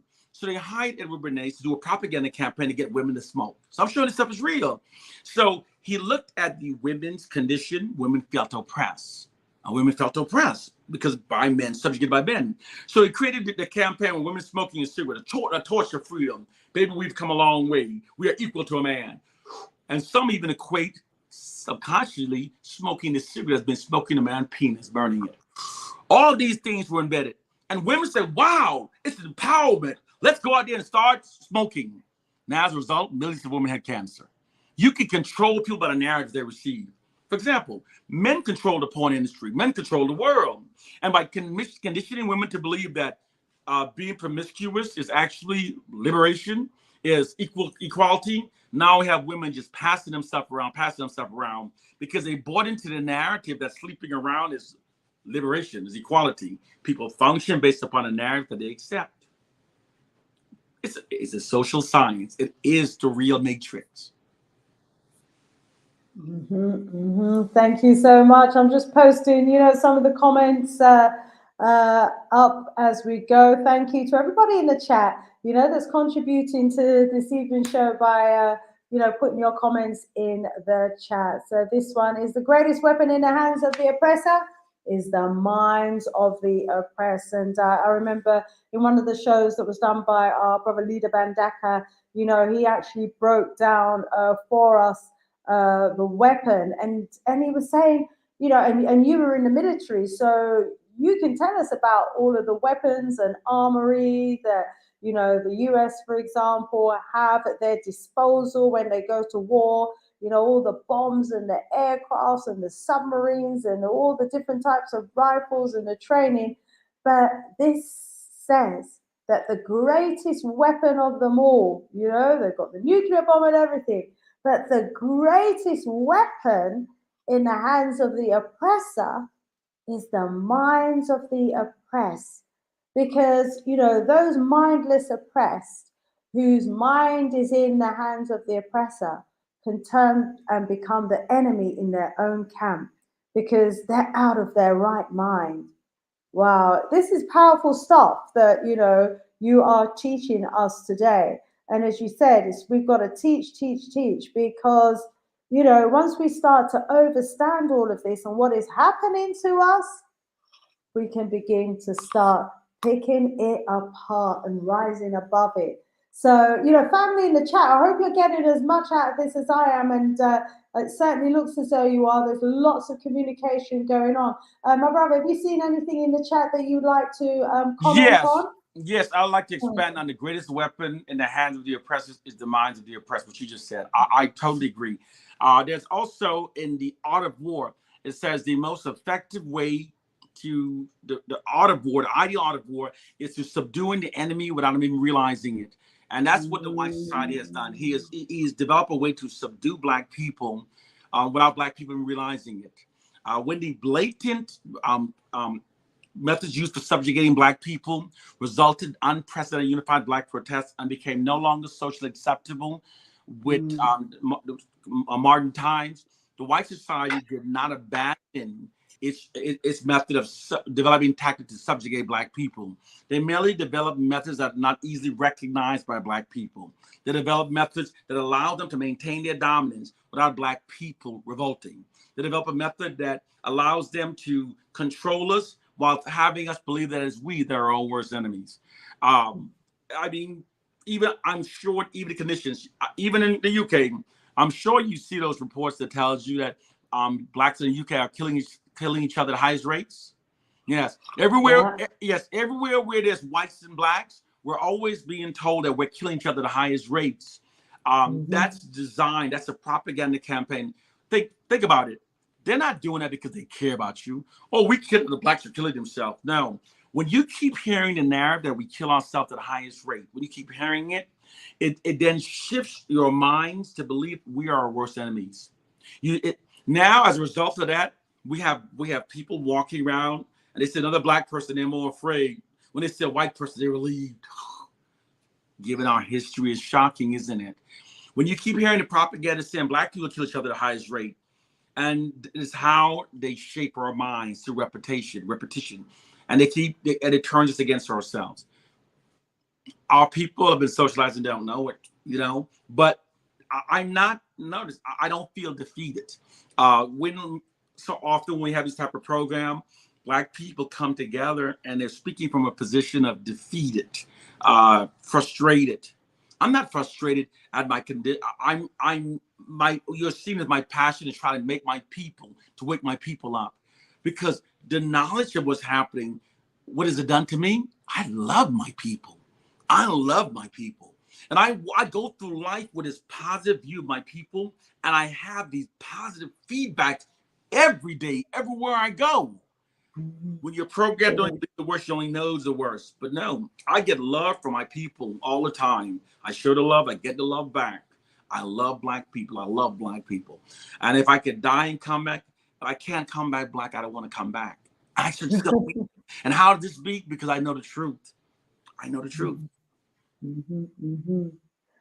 Yes, this question here is reminding us that the indigenous people of China were Africans, were Black people. So could it be that they were the ones who built the Great Wall of China and the narrative was whitewashed like everything else? So Mr. Wilfred is actually researching this. Are you able, would you like to comment on that at No, all? I think it's a great research. I did not research about China. I researched in Benin, Africa. I did research on that wall, how that wall is 4 times larger than the Great Wall of China, literally 4 times, Wow. much older. Wow. So I just studied that. I would say this also. I know a lot of different groups are now saying that they everywhere we look, everyone said they were Black, they were Black. But science is showing that there are different groups, okay? And science is showing that there's a book called Collective Amnesia. Collective Amnesia is written by a Dutch writer. He's a researcher, and he says that he said our forgotten history. He said our history has been changed. Our history has been whitewashed to our human history has changed to facilitate the white society. And he said, and many other scientists says the same thing, that we are hybrid of humans, of people, that they're not of us. And they use this fact to prove that we're not the same. Many people aren't aware of this fact. Go ahead, researchers. It is a fact that's happening every day. Whenever a woman goes to the doctor, a Black woman goes to the doctor, and they have you fill out this questionnaire, and they ask you, what is the race of the father? If the Black woman is impregnated by a Caucasian, there's an injection the doctor has to give you. It's called a Rogaine. I can't remember the term. Rogaine shot. Now, the reason why if the doctor doesn't give the Black woman this shot and the baby miscarriages, she can sue the doctor. Okay, it's malpractice. It's because many times the African woman body tries to abort the Caucasian babies. Now they said if it wasn't for this biological response within the African woman, we would have had more mulattoes born during slavery. They said this inherent condition is what caused is why our numbers in America were not as greater than it was. When a woman gets pregnant, often the black woman body tries to reject it. So the scientists are saying, if we are one people, why does the African body tries to abort the European baby?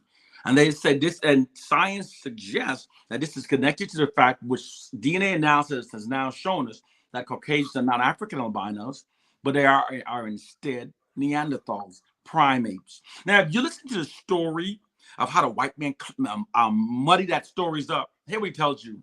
He tells you that the Africans left Africa, came into Europe, and started having sex with primates. Now think about it. And they started mating. They started mating. Now, so you believe that the Africans, now for the fact that the Africans were able to travel, these Africans had a degree of sophistication. To travel with a caravan so many thousands of miles, it required logistics. Logistic goes with intelligence. Okay, it required a degree of sophistication. So you're saying that these African travelers who came to Europe and saw these primate Neanderthals, stink smelling and naked, we were so turned, we started having sex with them, making babies. Come on. The white man does that to distort history. He muddles up history. So we came to Africa, all those beautiful, fine sisters in Africa, and we saw those Neanderthals, stank smelling, didn't take baths, and we said, we gotta have them. We gotta have them. I mean, let's be honest. They have to be civilized. The Neanderthals were brutish. They didn't take baths. They didn't travel. So these sophisticated people who traveled, those who were logistic, those who navigated by ships, quite naturally, you know, the Europeans and the Africans who introduced the daily bath to Europeans, to believe the story that our ancestors saw them start having sex with them, they muddle up the history. That's what they do. They distort things and shake things up. But the reality is the Caucasians, science has shown that they're not albinos. And the study to say, oh, we turn white because of the cold weather. But here's the fact. In Alaska, we have Native American Indians who has been there for many thousands of years. And have you ever seen the Indians of Alaska? Their skins are still dark brown. Their nose are still broad, and they still have jet black hair. They haven't started turning white, and they've been in igloos for many. We don't know how long they've been there. When you go to the history books, we don't know, but we know they didn't turn white. Now, it has been scientifically proven Caucasians are not African albinos. What we seem to understand is the white society creates narrative that exalts themselves, and then we function based upon those narratives that exalts themselves. Even the stories where it says, and then they denigrated us so much that we want to say, yes, everybody come from us. Everybody come from us. They were black, you were black. But no, we are a great people. You have to deserve to say you come from us. That's the attitude they don't want us to get back. How dare you say you are not of us? But we are so low, we say, I don't want to talk about the race because we feel we're the less.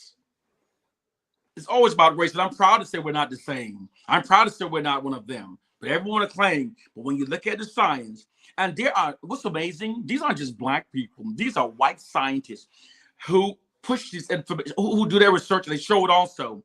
But their research is being resisted, being pushed back. For example, if you go online, you see this professor who's giving a lecture at some university, and he says that the true Homo sapiens were Africans. Homo sapiens were Africans. And students start walking out of the class. Even academians, white academians, are criticized for presenting disinformation. Yeah. Their Yeah, because you're right. I mean, what we've been taught are lies. The white society has distorted. There's an old saying, when a package of lies have been fed throughout generations for centuries, a speaker of truth will appear to be a raving lunatic. That's the reality. The white society is, and they sit upon a throne of lies. And science backs it up.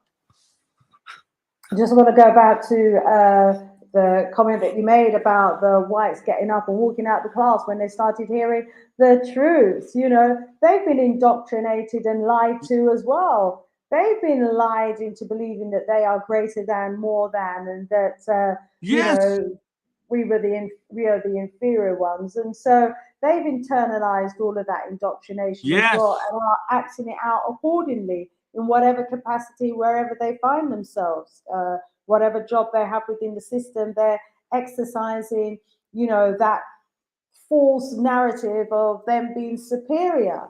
And so they need educating as well. But obviously, we're the ones who need to be waking ourselves up, and be teaching each other. But, as you were saying that about them walking out the class, I just had to Yes. also mention that. So we are 10 minutes away from the top of the hour, the second hour, which has just literally flown by, always does.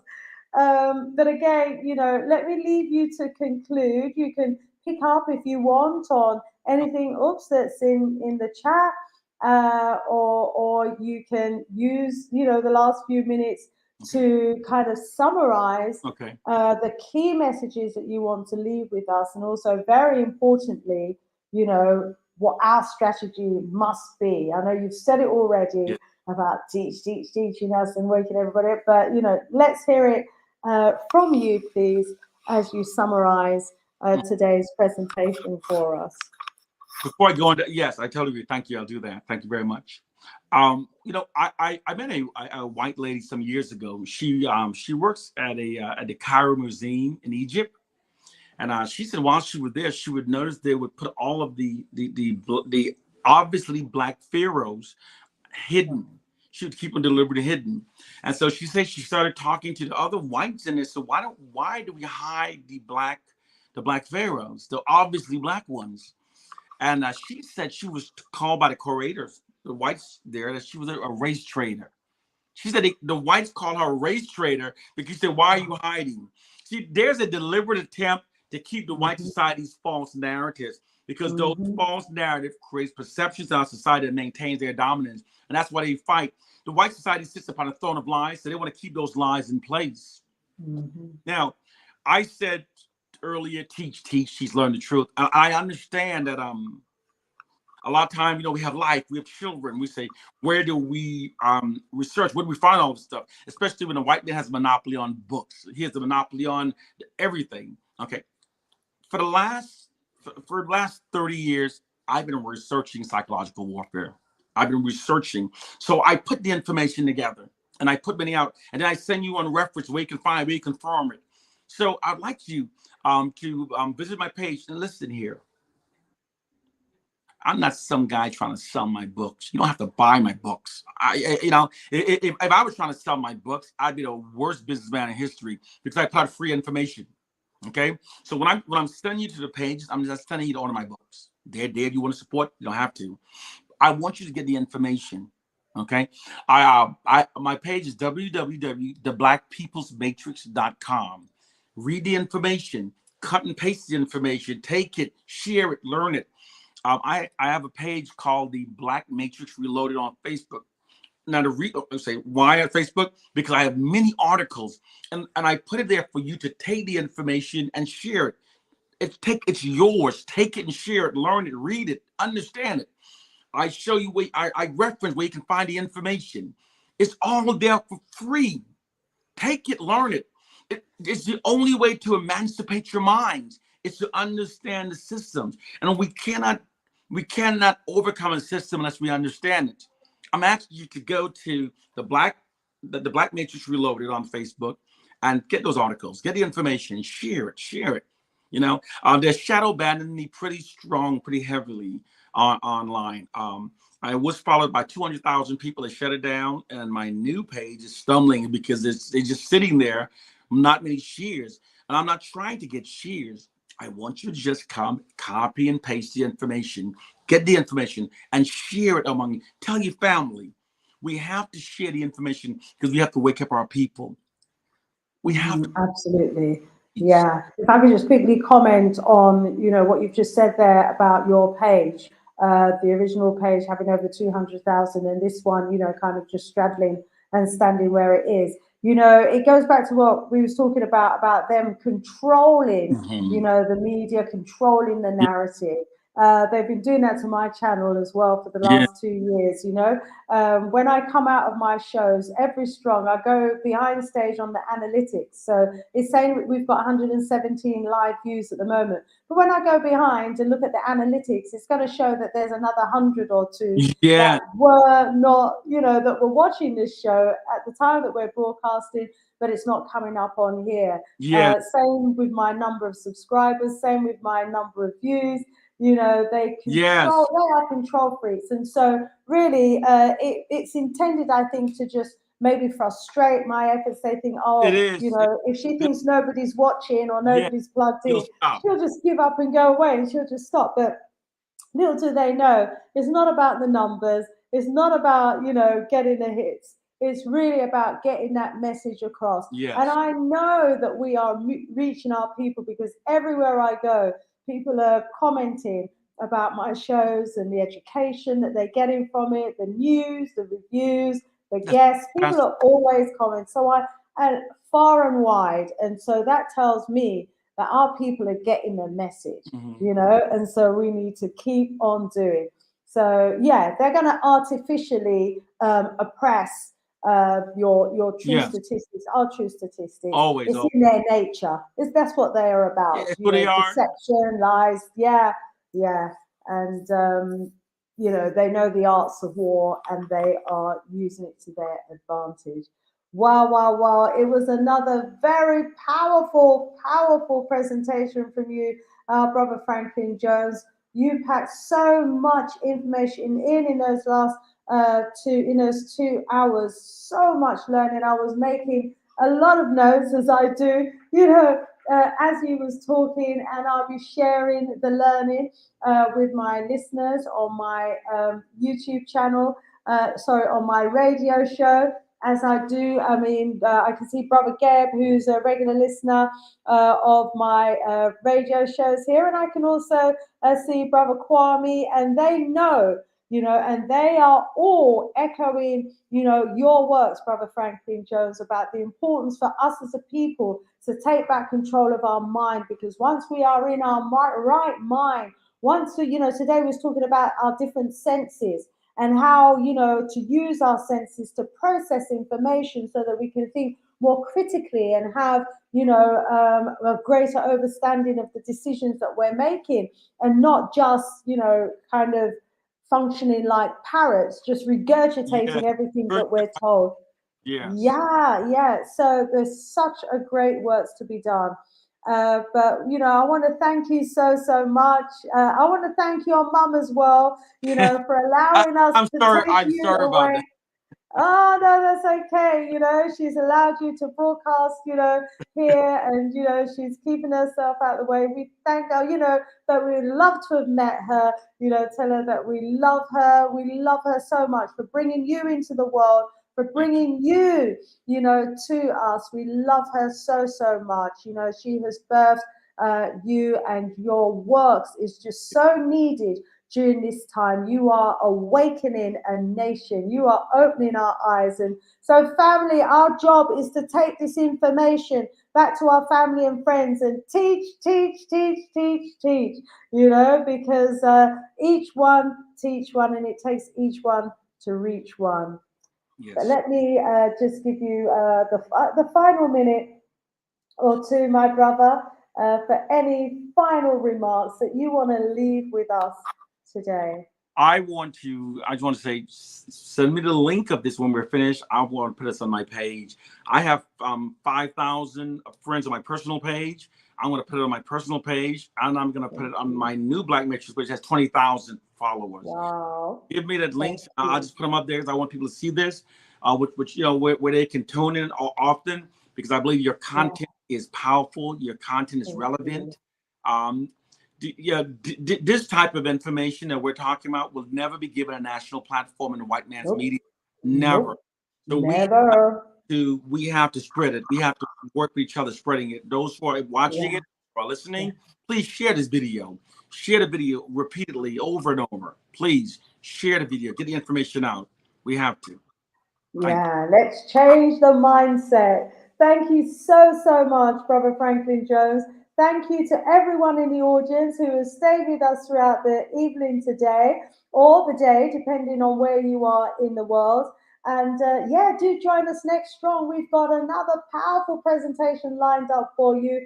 A group of phenomenal Pan Africanists from across the continent who are doing marvelous works, and they're going to be joining us all the way from Africa, different parts of Africa next strong. So, Brother Franklyn Jones, as you go, thank you so, so much. To everybody in the house, thank you so, so much. More love, more strength, more voodoo. Have an absolutely fantastic, bombastic, blacktastic night or day, depending where you are.